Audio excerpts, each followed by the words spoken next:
ہود نے کہا کہ تمہارے پروردگار کی طرف سے تم پر عذاب اور غضب کا نازل ہونا مقرر ہو چکا ہے۔ کیا تم مجھ سے چند ناموں کے بارے میں جھگڑتے ہو جو تم نے اور تمہارے باپ دادا نے اپنی طرف سے رکھ لیے ہیں، جن کی اللہ نے کوئی سند نازل نہیں کی؟ تو تم بھی انتظار کرو، میں بھی تمہارے ساتھ انتظار کرتا ہوں۔ پھر ہم نے ہود کو اور جو لوگ ان کے ساتھ تھے ان کو اپنی مہربانی سے نجات بخشی، اور جنہوں نے ہماری آیتوں کو جھٹلایا تھا ان کی جڑ کاٹ دی، اور وہ ایمان لانے والے تھے ہی نہیں۔ اور قوم سمود کی طرف ان کے بھائی صالح کو بھیجا تو صالح نے کہا کہ اے قوم، اللہ ہی کی عبادت کرو، اس کے سوا تمہارا کوئی معبود نہیں۔ تمہارے پاس تمہارے پروردگار کی طرف سے ایک معجزہ آ چکا ہے، یعنی یہی اللہ کی اونٹنی تمہارے لیے معجزہ ہے، تو اسے آزاد چھوڑ دو کہ اللہ کی زمین میں چرتی پھرے، اور تم اسے بری نیت سے ہاتھ بھی نہ لگانا، ورنہ عذاب علیم تمہیں پکڑ لے گا۔ اور یاد تو کرو جب اس نے تم کو قوم عاد کے بعد سردار بنایا اور زمین پر آباد کیا کہ نرم زمین میں محل تعمیر کرتے ہو اور پہاڑوں کو تراش تراش کر گھر بناتے ہو، پس اللہ کی نعمتوں کو یاد کرو اور زمین میں فساد نہ کرتے پھرو۔ تو ان کی قوم میں سردار لوگ جو تکبر کرتے تھے غریب لوگوں سے جو ان میں سے ایمان لے آئے تھے کہنے لگے، بھلا تم یقین کرتے ہو کہ صالح اپنے پروردگار کی طرف سے بھیجے گئے ہیں؟ انہوں نے کہا ہاں، جو چیز وہ دے کر بھیجے گئے ہیں ہم اس پر بلا شبہ ایمان رکھتے ہیں۔ تو سرداران مغرور کہنے لگے کہ جس چیز پر تم ایمان لائے ہو ہم تو اس کو نہیں مانتے۔ آخر انہوں نے اس اونٹنی کو مار ڈالا اور اپنے پروردگار کے حکم سے سرکشی کی، اور کہنے لگے کہ صالح، جس چیز سے تم ہمیں ڈراتے تھے اگر تم اللہ کے پیغمبر ہو تو اسے ہم پر لے آؤ۔ پس ان کو زلزلے نے آ پکڑا، سو وہ اپنے گھروں میں اوندھے پڑے رہ گئے۔ پھر صالح ان سے نا امید ہو کر پھرے اور کہا کہ میری قوم، میں نے تم کو اللہ کا پیغام پہنچا دیا اور تمہاری خیر خواہی کی، مگر تم ایسے ہو کہ خیر خواہوں کو دوست ہی نہیں رکھتے۔ اور اسی طرح جب ہم نے لوط کو پیغمبر بنا کر بھیجا تو اس وقت انہوں نے اپنی قوم سے کہا کہ تم ایسی بے حیائی کا کام کیوں کرتے ہو کہ تم سے پہلے اہل عالم میں سے کسی نے اس طرح کا کام نہیں کیا، یعنی خواہش نفسانی پورا کرنے کے لیے عورتوں کو چھوڑ کر مردوں کے پاس آتے ہو۔ حقیقت یہ ہے کہ تم لوگ حد سے نکل جانے والے ہو۔ اور ان لوگوں سے اس کا جواب کچھ نہ بن پڑا، اور بولے تو یہ بولے کہ ان لوگوں یعنی لوط اور اس کے گھر والوں کو اپنے گاؤں سے نکال دو کہ یہ لوگ پاک بننا چاہتے ہیں۔ تو ہم نے ان کو اور ان کے گھر والوں کو بچا لیا، مگر ان کی بیوی نہ بچی کہ وہ پیچھے رہنے والوں میں ہو گئی، اور ہم نے ان پر پتھروں کی بارش برسائی، سو دیکھ لو کہ گناہگاروں کا کیسا انجام ہوا۔ اور مدین کی طرف ان کے بھائی شعیب کو بھیجا تو انہوں نے کہا اے قوم، اللہ ہی کی عبادت کرو، اس کے سوا تمہارا کوئی معبود نہیں۔ تمہارے پاس تمہارے پروردگار کی طرف سے نشانی آ چکی ہے، تو تم ناپ اور تول پوری کیا کرو اور لوگوں کو چیزیں کم نہ دیا کرو، اور زمین میں اصلاح کے بعد خرابی نہ کرو۔ اگر تم صاحب ایمان ہو تو سمجھ لو کہ یہ بات تمہارے حق میں بہتر ہے۔ اور ہر رستے پر مت بیٹھا کرو کہ جو شخص اللہ پر ایمان لاتا ہے اسے تم ڈراتے اور اللہ کی راہ سے روکتے اور اس میں کجی ڈھونڈتے ہو۔ اور اس وقت کو یاد کرو جب تم تھوڑے سے تھے تو اللہ نے تم کو جماعت کثیر کر دیا، اور دیکھ لو کہ خرابی کرنے والوں کا انجام کیسا ہوا۔ اور اگر تم میں سے ایک جماعت میری رسالت پر ایمان لے آئی ہے اور ایک جماعت ایمان نہیں لائی تو صبر کیے رہو یہاں تک کہ اللہ ہمارے تمہارے درمیان فیصلہ کر دے، اور وہ سب سے بہتر فیصلہ کرنے والا ہے۔ تو ان کی قوم میں جو لوگ سردار تھے جو تکبر کرتے تھے وہ کہنے لگے کہ شعیب، یا تو ہم تم کو اور جو لوگ تمہارے ساتھ ایمان لائے ہیں ان کو اپنے شہر سے نکال دیں گے، یا تم ہمارے مذہب میں واپس آ جاؤ۔ انہوں نے کہا خواہ ہم تمہارے دین سے بیزار ہی ہوں تو بھی، اگر ہم اس کے بعد کہ اللہ ہمیں اس سے نجات بخش چکا ہے تمہارے مذہب میں لوٹ جائیں تو بے شک ہم نے اللہ پر جھوٹ باندھا، اور ہمیں شایع نہیں کہ ہم اس میں لوٹ جائیں۔ ہاں، اللہ جو ہمارا پروردگار ہے وہ چاہے تو ہم مجبور ہیں۔ ہمارے پروردگار کا علم ہر چیز کا احاطہ کیے ہوئے ہے۔ ہمارا اللہ ہی پر بھروسہ ہے۔ اے پروردگار، ہم میں اور ہماری قوم میں انصاف کے ساتھ فیصلہ کر دے، اور تو سب سے بہتر فیصلہ کرنے والا ہے۔ اور ان کی قوم میں سے سردار لوگ جو کافر تھے کہنے لگے کہ بھائیو، اگر تم نے شعیب کی پیروی کی تو بے شک تم خسارے میں پڑ گئے۔ تو ان کو زلزلے نے آ پکڑا اور وہ اپنے گھروں میں اوندھے پڑے رہ گئے۔ یہ لوگ جنہوں نے شعیب کی تکذیب کی تھی ایسے برباد ہوئے تھے کہ گویا وہ ان میں کبھی آباد ہی نہیں ہوئے تھے۔ غرض جنہوں نے شعیب کو جھٹلایا وہ خسارے میں پڑ گئے۔ پھر شعیب ان میں سے نکل آئے اور کہا کہ بھائیو، میں نے تم کو اپنے پروردگار کے پیغام پہنچا دیے اور تمہاری خیر خواہی کی تھی، تو میں کافروں پر عذاب نازل ہونے سے رنج و غم کیوں کروں؟ اور ہم نے کسی شہر میں کوئی پیغمبر نہیں بھیجا مگر وہاں کے رہنے والوں کو جو ایمان نہ لائے دکھوں اور مصیبتوں میں مبتلا کیا تاکہ وہ عاجزی اور زاری کریں۔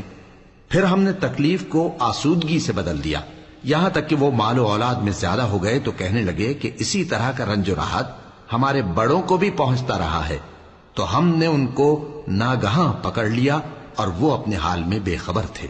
اور اگر ان بستیوں کے لوگ ایمان لے آتے اور پرہیزگار ہو جاتے تو ہم ان پر آسمان اور زمین کی برکات کے دروازے کھول دیتے، مگر انہوں نے تو تکذیب کی، سو ان کے اعمال کی سزا میں ہم نے ان کو پکڑ لیا۔ کیا بستیوں کے رہنے والے اس سے بے خوف ہیں کہ ان پر ہمارا عذاب رات کو واقع ہو اور وہ بے خبر سو رہے ہوں؟ اور کیا اہل شہر اس سے نڈر ہیں کہ ان پر ہمارا عذاب دن چڑھے آ نازل ہو اور وہ کھیل رہے ہوں؟ کیا یہ لوگ اللہ کے داؤں کا ڈر نہیں رکھتے؟ سن لو کہ اللہ کے داؤں سے وہی لوگ نڈر ہوتے ہیں جو خسارہ پانے والے ہیں۔ کیا ان لوگوں کو جو اہل زمین کے مر جانے کے بعد زمین کے مالک ہوتے ہیں یہ امر موجب ہدایت نہیں ہوا کہ اگر ہم چاہیں تو ان کے گناہوں کے سبب ان پر مصیبت ڈال دیں اور ان کے دلوں پر مہر لگا دیں کہ کچھ سن ہی نہ سکیں؟ یہ بستیاں ہیں جن کے کچھ حالات ہم تم کو سناتے ہیں، اور ان کے پاس ان کے پیغمبر نشانیاں لے کر آئے، مگر وہ ایسے نہیں تھے کہ جس چیز کو پہلے جھٹلا چکے ہوں اسے مان لیں۔ اسی طرح اللہ کافروں کے دلوں پر مہر لگا دیتا ہے، اور ہم نے ان میں سے اکثر لوگوں میں عہد کا پاس نہیں دیکھا، اور ان میں اکثروں کو دیکھا تو بدکار ہی دیکھا۔ پھر ان پیغمبروں کے بعد ہم نے موسیٰ کو نشانیاں دے کر فرعون اور اس کے درباریوں کے پاس بھیجا تو انہوں نے ان کے ساتھ کفر کیا، سو دیکھ لو کہ خرابی کرنے والوں کا انجام کیا ہوا۔ اور موسیٰ نے کہا کہ اے فرعون، میں رب العالمین کا پیغمبر ہوں، مجھ پر واجب ہے کہ اللہ کی طرف سے جو کچھ کہوں سچ ہی کہوں۔ میں تمہارے پاس تمہارے پروردگار کی طرف سے نشانی لے کر آیا ہوں، سو بنی اسرائیل کو میرے ساتھ جانے کی رخصت دے دیجئے۔ فرعون نے کہا اگر تم نشانی لے کر آئے ہو تو اگر سچے ہو تو لاؤ دکھاؤ۔ موسیٰ نے اپنی لاٹھی زمین پر ڈال دی تو وہ اسی وقت ایک بڑا اژدہا بن گئی، اور اپنا ہاتھ گریبان سے نکالا تو اسی دم دیکھنے والوں کی نگاہوں میں سفید براق یعنی روشن ہو گیا۔ تو قوم فرعون میں جو سردار تھے وہ کہنے لگے کہ یہ بڑا ماہر جادوگر ہے، اس کا ارادہ یہ ہے کہ تم کو تمہارے ملک سے نکال دے، بھلا تمہاری کیا صلاح ہے؟ انہوں نے فرعون سے کہا کہ فی الحال موسیٰ اور اس کے بھائی کے معاملے کو موقوف رکھیے اور شہروں میں نقیب روانہ کر دیجئے کہ تمام ماہر جادوگروں کو آپ کے پاس لے آئیں۔ چنانچہ ایسا ہی کیا گیا، اور جادوگر فرعون کے پاس آ پہنچے اور کہنے لگے کہ اگر ہم جیت گئے تو ہمیں صلہ تو عطا کیجیے گا نا؟ فرعون نے کہا ہاں ضرور، اور اس کے علاوہ تم مقربوں میں داخل کر لیے جاؤ گے۔ جب فریقین روز مقررہ پر جمع ہوئے تو جادوگروں نے کہا کہ موسیٰ یا تو تم جادو کی چیز ڈالو یا ہم ڈالتے ہیں۔ موسیٰ نے فرمایا تم ہی ڈالو۔ سو جب انہوں نے جادو کی چیزیں ڈالی تو لوگوں کی آنکھوں پر جادو کر دیا، یعنی نظر بندی کر دی، اور لاٹھیوں اور رسیوں کے سانپ بنا بنا کر انہیں ڈرا ڈرا دیا اور بہت بڑا جادو دکھایا۔ اور اس وقت ہم نے موسیٰ کی طرف وہی بھیجی کہ تم بھی اپنی لاٹھی ڈال دو، تب وہ فوراً سانپ بن کر جادوگروں کے بنائے ہوئے سانپوں کو ایک ایک کر کے نگل جائے گی۔ آخر حق ثابت ہو گیا اور جو کچھ وہ لوگ کرتے تھے باطل ہو گیا۔ چنانچہ اس موقع پر وہ مغلوب ہو گئے اور ذلیل ہو کر رہ گئے، اور یہ کیفیت دیکھ کر جادوگر سجدے میں گر پڑے، کہنے لگے کہ ہم سب جہانوں کے پروردگار پر ایمان لائے، یعنی موسیٰ اور ہارون کے پروردگار پر۔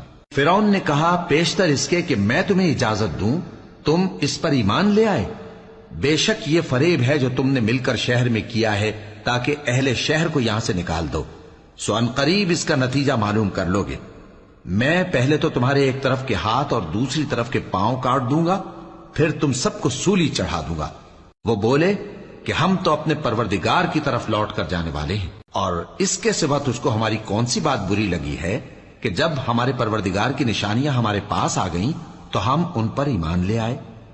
اے پروردگار، ہم پر صبر و استقامت کی دہانے کھول دے اور ہمیں فرمانبرداروں کی حالت میں وفات دیجیو۔ اور قوم فرعون میں جو سردار تھے کہنے لگے کہ کیا آپ موسیٰ اور اس کی قوم کو چھوڑ دیجیے گا کہ ملک میں خرابی کریں اور آپ کو اور آپ کے معبودوں کو چھوڑ دیں؟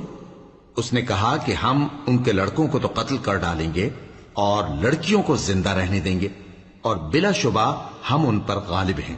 موسیٰ نے اپنی قوم سے کہا کہ اللہ سے مدد مانگو اور ثابت قدم رہو، زمین تو اللہ کی ہے، وہ اپنے بندوں میں سے جسے چاہتا ہے اس کا مالک بناتا ہے، اور انجام تو پرہیزگاروں ہی کا بھلا ہوتا ہے۔ وہ بولے کہ تمہارے آنے سے پہلے بھی ہم کو اذیتیں پہنچتی رہیں اور تمہارے آنے کے بعد بھی۔ موسیٰ نے کہا کہ قریب ہے کہ تمہارا پروردگار تمہارے دشمن کو ہلاک کر دے اور تمہیں زمین میں خلیفہ بنائے، پھر دیکھے کہ تم کیسے عمل کرتے ہو۔ اور ہم نے فرعونیوں کو خشک سالیوں اور میووں کے نقصان میں پکڑا تاکہ وہ نصیحت حاصل کریں، سو جب ان کو آسائش حاصل ہوتی تو کہتے کہ ہم اس کے مستحق ہیں، اور اگر سختی پہنچتی تو اسے موسیٰ اور ان کے رفیقوں کی بدشگونی بتاتے۔ دیکھو، ان کی بدشگونی اللہ کے ہاں مقدر ہے، لیکن ان میں سے اکثر نہیں جانتے۔ اور کہنے لگے کہ تم ہمارے پاس خواہ کوئی بھی نشانی لاؤ تاکہ اس سے ہم پر جادو کرو، مگر ہم تم پر ایمان لانے والے نہیں ہیں۔ تو ہم نے ان پر طوفان اور ٹڈیاں اور جوئیں اور مینڈک اور خون کتنی کھلی ہوئی نشانیاں بھیجی، مگر وہ تکبر ہی کرتے رہے اور وہ لوگ تھے ہی گناہگار۔ اور جب ان پر عذاب واقع ہوتا تو کہتے کہ موسیٰ، ہمارے لیے اپنے پروردگار سے دعا کرو جیسا اس نے تم سے عہد کر رکھا ہے، اگر تم ہم سے عذاب کو ٹال دو گے تو ہم تم پر ایمان بھی لے آئیں گے اور بنی اسرائیل کو بھی تمہارے ساتھ جانے کی اجازت دیں گے۔ پھر جب ہم ایک مدت کے لیے جس تک ان کو پہنچنا تھا ان سے عذاب دور کر دیتے تو وہ فوراً عہد کو توڑ ڈالتے، تو ہم نے ان سے بدلہ لے کر ہی چھوڑا کہ ان کو سمندر میں ڈبو دیا، اس لیے کہ وہ ہماری آیتوں کو جھٹلاتے اور ان سے بے پرواہی کرتے تھے۔ اور جو لوگ کمزور بنائے جاتے رہے ان کو ہم نے زمین شام کے مشرق و مغرب کا، جس میں ہم نے برکت دی تھی، وارث کر دیا۔ اور بنی اسرائیل کے بارے میں ان کے صبر کی وجہ سے تمہارے پروردگار کا وعدہ نیک پورا ہوا۔ اور فرعون اور قوم فرعون جو محل بناتے اور انگور کے باغ جو چھتریوں پر چڑھاتے تھے، سب کو ہم نے تباہ کر دیا۔ اور ہم نے بنی اسرائیل کو سمندر کے پار اتارا تو وہ ایسے لوگوں کے پاس جا پہنچے جو اپنے بتوں کی عبادت کے لیے بیٹھے رہتے تھے۔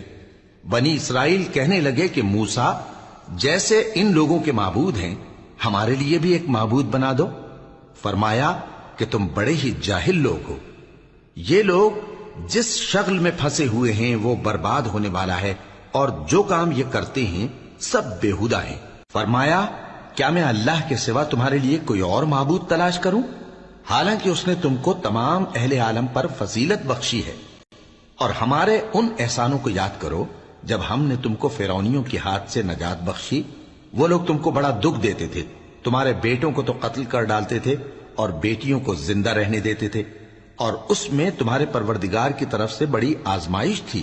اور ہم نے موسیٰ سے 30 رات کی میعاد مقرر کی اور 10 راتیں اور ملا کر اسے پورا چلہ کر دیا، تو اس کے پروردگار کی 40 رات کی میعاد پوری ہو گئی۔ اور موسیٰ نے اپنے بھائی ہارون سے کہا کہ میرے کوہ طور پر جانے کے بعد تم میری قوم میں میرے جانشین ہو، اور ان کی اصلاح کرتے رہنا اور شریروں کے رستے پر نہ چلنا۔ اور جب موسیٰ ہمارے مقرر کیے ہوئے وقت پر کوہ طور پر پہنچے اور ان کے پروردگار نے ان سے کلام کیا تو کہنے لگے کہ اے پروردگار، مجھے اپنا جلوہ دکھا کہ میں تیرا دیدار کروں۔ فرمایا کہ تم مجھے ہرگز نہ دیکھ سکو گے، ہاں پہاڑ کی طرف دیکھتے رہو، اگر یہ اپنی جگہ پر قائم رہا تو تم مجھ کو دیکھ سکو گے۔ پھر جب ان کے پروردگار نے پہاڑ پر تجلی کی تو اس کو ریزہ ریزہ کر دیا اور موسیٰ بے ہوش ہو کر گر پڑے۔ پھر جب ہوش میں آئے تو کہنے لگے کہ تیری ذات پاک ہے اور میں تیرے حضور میں توبہ کرتا ہوں اور جو ایمان لانے والے ہیں ان میں سب سے اول ہوں۔ فرمایا، اے موسیٰ، میں نے تم کو اپنے پیغام اور اپنے کلام سے نواز کر لوگوں سے ممتاز کیا ہے، تو جو میں نے تم کو عطا کیا ہے اسے تھامے رکھو اور میرا شکر بجا لاؤ۔ اور ہم نے تورات کی تختیوں میں ان کے لیے ہر قسم کی نصیحت اور ہر چیز کی تفصیل لکھ دی۔ پھر ارشاد فرمایا کہ اسے مضبوطی سے تھامے رہو، اور اپنی قوم سے بھی کہہ دو کہ ان باتوں پر بہت اچھی طرح عمل کریں، میں عنقریب تم کو نافرمان لوگوں کا گھر دکھاؤں